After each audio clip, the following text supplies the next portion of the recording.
Tandaan mo to, Joan. Kakarmahin ka at ang batang nasa tiyan mo, sigurado akong magiging salutin katulad mo. Amay niyo ba yung anak ko na walang kabuang-buang? Tulong! Tulungan niyo ako!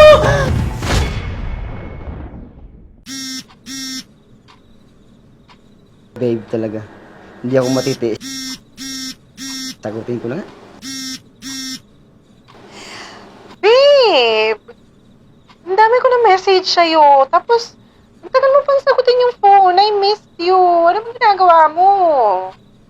Babe, sorry, pasensya ka na kasi busy lang kasi ako pero huwag ka mag-alala. Nasa isip naman kita. Ikaw naman, nakikilig naman ako dyan sa sinabi mo. Pero alam mo, may kukwento ko sa'yo. Punta kasi ako sa mall kanina. Tapos may nakita akong magandang heels. Alam mo, bagay na bagay siya sa akin. Mag-birthday pa naman ako. Kaso wala akong budget Ang mahal niya. Ganun ba, babe? Magkano naman yan? Nakalagay doon 3,500. Sus, 3,000 lang. Ang laki na. Kahit bukas pa kita bilhan. Ilan bang gusto mo? Isa lang, babe. Kahit dalawahin ko pa yan. Totoo? Oo!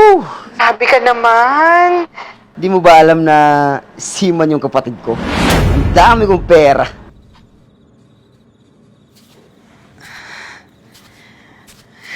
Oy, baby. Ikaw naman. Huwag ka naman masyadong sumipa. Pinapakot mo naman si Mami. Ikaw naman. Ano kaya magandang kainin natin, ha? Gusto mo ng orange? Oo, tapos sausaw natin sa ketchup. Ano, gusto mo yan? Pa, gusto niya. Teka, tingin tayo doon sa ref.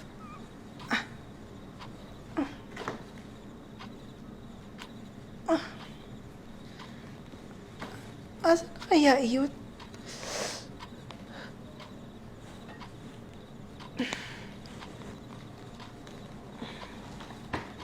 Wala. Tanong ko nga dun sa loob.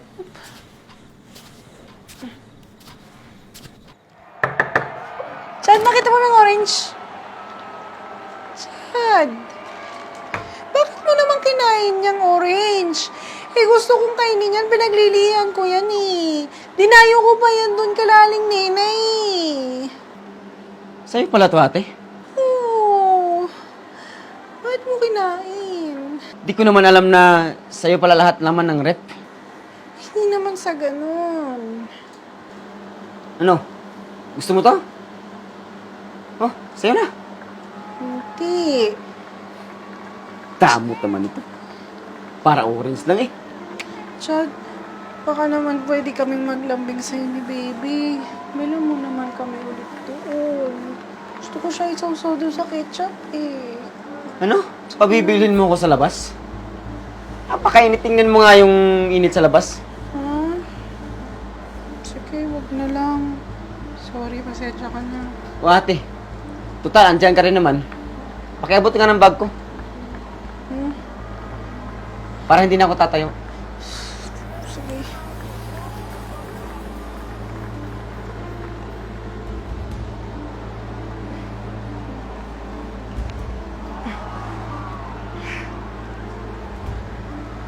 Oh, Salamat ate. sige. Pasok na ako. Nga pala ate, Oh, nagpadala na ba si kuya? hindi pa. Sa makalawa pa. Siguraduhin mo lang ate ha. Yung party ko, alam mo na, wala akong pera.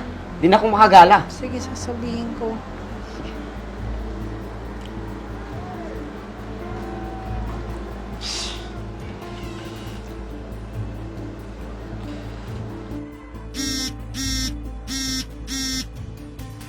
My friend, Hello, tol.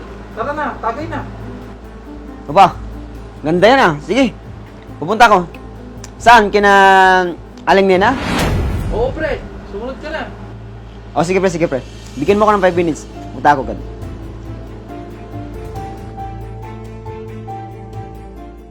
Baby, Minmin. Nako, malapit na tayo magkita. I love you. Love na love ka namin ni Daddy. King ni Daddy. Ayan, andyan na, tumatawag. Sandali lang, ha? Hello? Hello, babe. Hello, babe. Baka, Okay lang kami dito. Sumisipa nga si Binbin eh.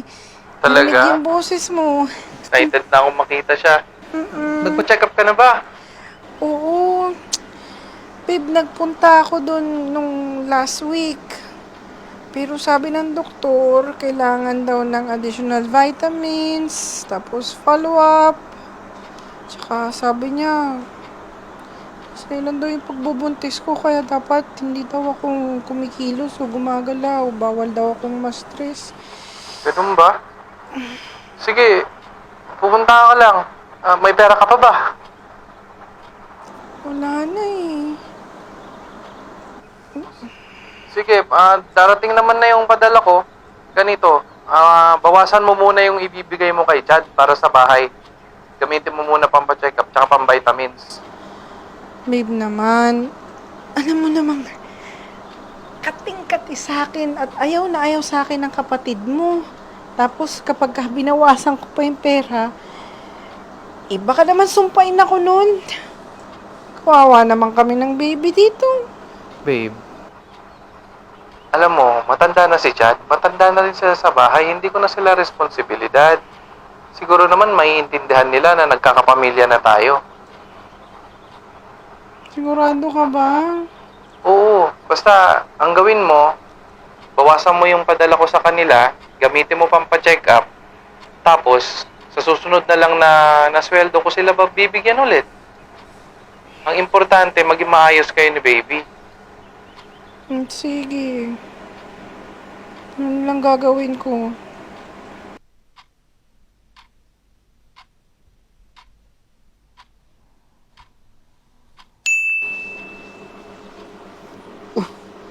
Ba't ito lang? 10,000 lang yung pinadala. Paano na to? Pero baka nagpadala na to kay nanay. Tingnan nga natin. Tatawagan ko. Oh, hello. Chad, ba't ka napatawag? Nanay! Nagpadala ba na ba si Si kuya? Hindi. Di ba, laging sa'yo padadala tapos tsaka may papadala sa amin? Bakit? May padala na ba? Oo na eh. Nagpadala na kaso 10,000 lang yung pinadala. Oh, eh di mabuti. Ipasa mo na yun sa amin. Marami kaming gastusin dito. Naku na, paano to? Ako naman mawawalan. Matanda ka na.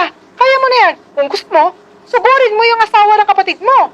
Na malaman mo kung bakit ganyan lang ang binibigay na pera sa'yo. Baka tinitibig ka ng babae yan. Diyos ko yung babae yan. Napakadamot. Kaya nga na eh. Susugurin ko talaga yun. Oo, gawin mo yan. Nang matukto yung babae yan. Walang iya talagang babaeng yan. Napakadamot.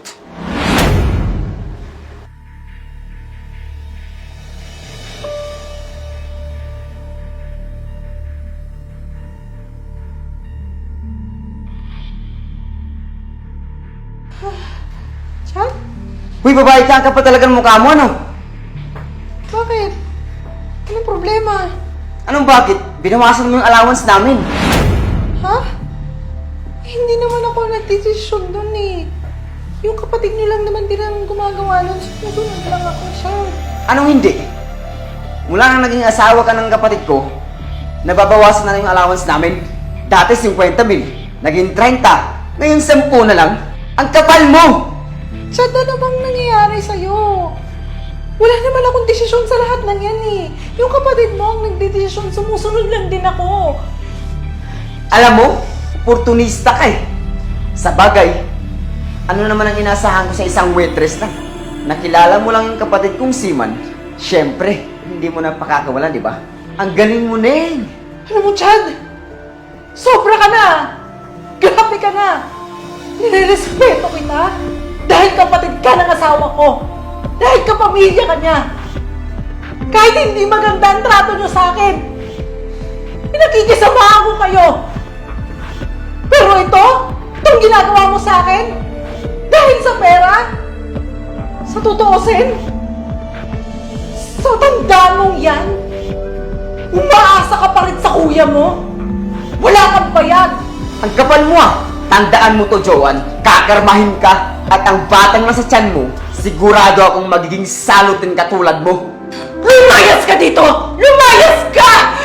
Hindi mo ako kailangan sabihan ng ganyan. Dadamay mo pa ang anak ko! Mga hayop kayo!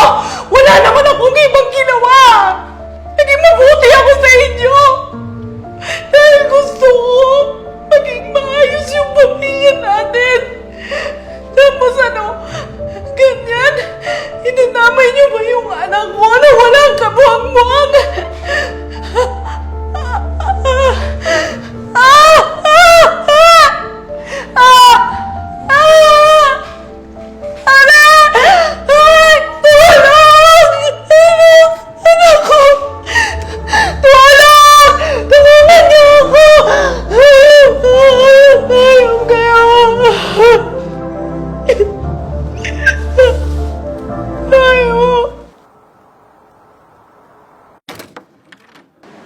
Babe? Babe! Uy, kuya! Tol! Ano, Tol? Kumusta? Nakauwi ka na pala, ayos lang. Oo! Ba't di mo naman sinabi? Pinasundo sana kita. Surpresahin ko sana yung ate mo eh. Asan ba siya? Ay, naku, yung asawa mo, kuya. Laging nasa labas, laging lakwatsa ng lakwatsa. Parang di naman siya ganun, Tol. Asan kaya siya? Babe! Huwag ka lalapit. Diyan ka lang. Bakit? Alam mo ba ginawa ng kapatid mo sa akin? Yung magaling na kapatid mo? Anong nangyari? Munti ka na akong makunan. Dahil dyan. Dahil sa mga kalokohan yan. Kung ano-anong masasakit na sinabi sa akin.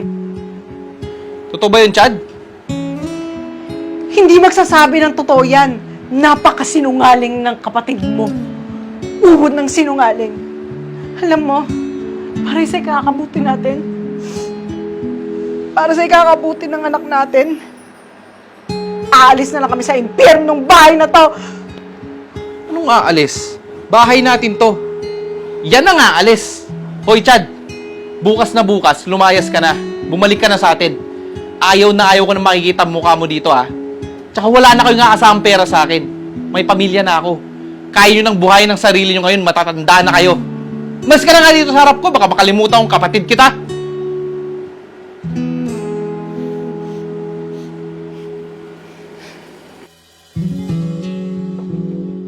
Oh, Tikboy.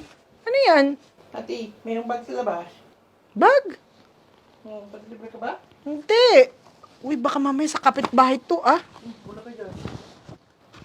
Teka, kami nito, ah. Oh, may letter. Kuya, ate.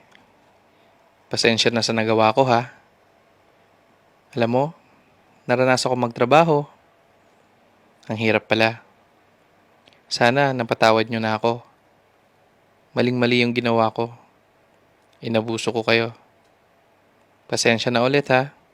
Hindi ko alam na ganito pala kahirap. Swerte ko pala nun, no? Pero, nag-iwan pala ako ng regalo dyan para kay Ate Joanne sa harap ng pinto. Salamat ulit, kuya, ha? Si Chad. Talaga. Hindi pa nagabot para... Orange! Naalala pa talaga niya, ah.